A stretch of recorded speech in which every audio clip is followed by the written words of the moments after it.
While Jokena contemplated how she would handle the infidelity of her husband and win him back, she was faced with the problem of identity. She had not met Esoge, neither did she know what Esoge looked like.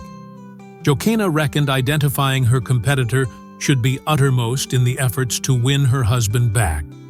She came up with the plan of approaching and paying the same source of Esoge's name and phone number to get the video recording of Esoge. The plan worked as the young man accepted the offer Jokena made and delivered a recorded video of Esoge. A few weeks later, Jokena met Esoge in a shopping mall and confronted her. It would have been bloody, but the security men stood between them. Nonetheless, verbal battle took its course. Shame on you, husband snatcher, a whore. You cannot get your own, but you go after other women's husbands. You want to reap where you did not sow. God will disgrace you one day. God will discomfit whatever charms you used on my husband. Hey, look at you, a pot calling kettle black. Did you create him as your own? It is a free world and overtaking is allowed. Just wait and see how this war you have started will consume you. I am going to have him totally and make you a loser. Jokena left that scene and drove straight to report the incident to her father-in-law, who calmed her with promises to confront his son, Otila, and make him to withdraw from any clandestine relationship. Everyone, including Jolena's pastor, advised her to desist from physically confronting Esoge. That was not the worst of it. Esoge had more tricks up her sleeve.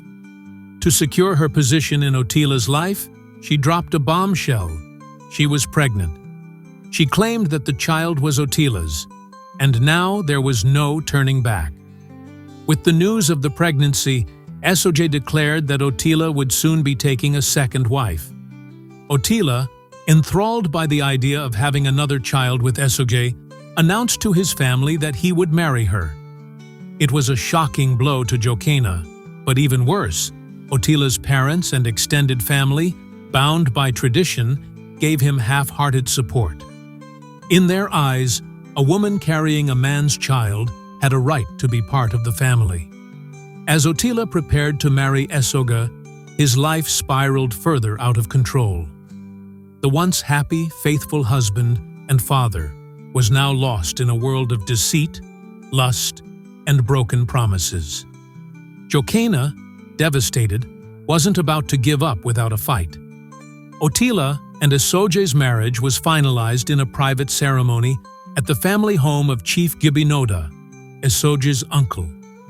The event was a small but significant step, signaling Esoge's rise to power in Otila's life. However, Esoge's ambitions didn't end there.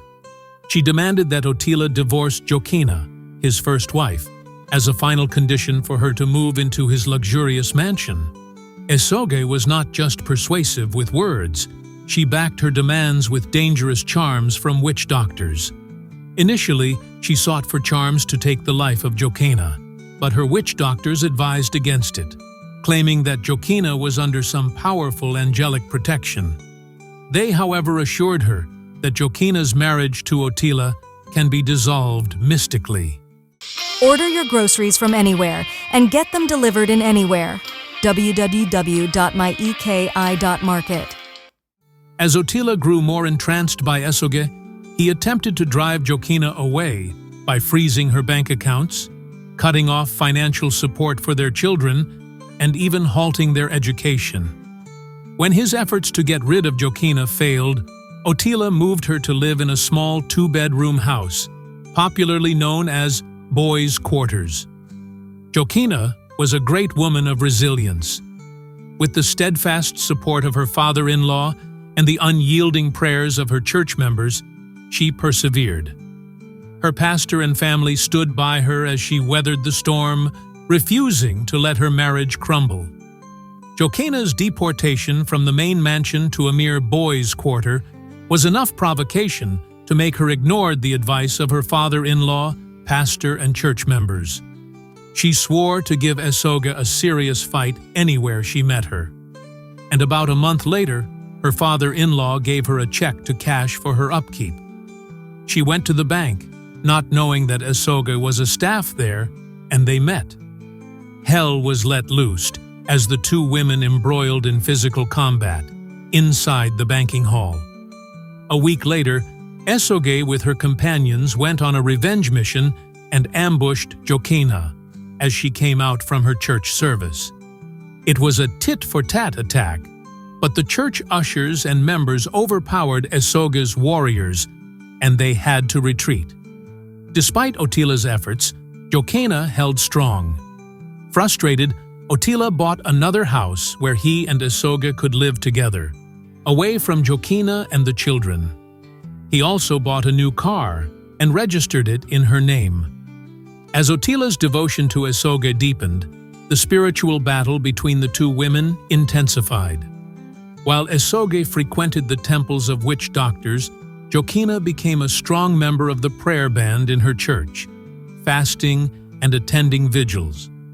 She complemented the church prayers with family prayers, she and her two children. She always sought refuge in the church with her pastor, especially in any morning she woke up from nightmares and strange dreams that plagued her, knowing that her fight had moved beyond the physical and into the spiritual realm. Soon after, Otila began experiencing the consequences of his decisions. His once thriving oil business was on decline, and he suffered heavy losses. Every transaction seemed to go wrong, and he couldn't understand why his luck had turned. But the climax of his business turmoil was that Esoge was due to deliver their baby. The day came, and Esoge gave birth to a baby boy via cesarean section. The child was frail and had to be admitted into the intensive care unit of the hospital. Otila spent most of his time with Esoge in the hospital, comforting her. When the baby needed a blood transfusion, Otila eagerly volunteered, but the results were shocking. His blood didn't match the child's. In disbelief, his father also took turns donating blood, but his blood did not match either. Otila offered money to find a match from the blood bank, but no compatible donor could be found. In a state of confusion, Otila returned to the hospital with two of his staff members as potential donors. To his surprise, one of his male employees, Felix Agodi, had a perfect match with the child's blood. This discovery raised suspicion, and Otila became more confused and angry. Upon further investigation and a comprehensive DNA test, the truth came out. Felix Agodi, a staff member Esoge claimed to be her cousin and had persuaded Otila to hire months earlier, was the biological father of Esoge's child. The revelation hit Otila like a ton of bricks. Felix confessed under police interrogation that he had been in a secret relationship with Esoge long before she met Otila. He wasn't her cousin, as she had claimed, but her secret lover. The charade unraveled, leaving Otila devastated. Otila went straight to the hospital bed of Esoge, called her unprintable names, and warned her to never return to the bungalow. Both of them lived. Otila returned to Jokena and their two children, broken but repentant. In his bitter reaction to his experience, he sought a court injunction to banish Esoge from the bungalow and the SUV car he had bought in her name. He also transferred ownership of the property back to Jokena, hoping to rebuild the life he had nearly destroyed. A grand reconciliatory party was thrown by Otila to further pacify his wife and bring Wife vs. SIDECHIC episode to an end, with Jokena emerging victorious, not just through perseverance, but with the truth on her side.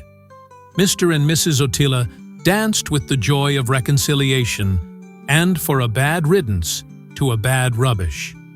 In her reconciliatory acceptance remarks, Jokena, who kept changing into different dresses for the occasion, has this to say: What we are experiencing today is simply divine intervention. And so, all thanks, praises, and appreciation go to him who says in his words that he shall call upon me, and I will answer. I will be with him in trouble. I will deliver him and honor him. Psalm 91:15. I also wish to thank my father-in-law, my church pastor, my church members, and my little children, who all joined me to call me upon the Lord throughout that difficult period. And to all wives experiencing a similar trial today, I advise you to call upon the Lord, and he shall give you similar victory. Thank you all.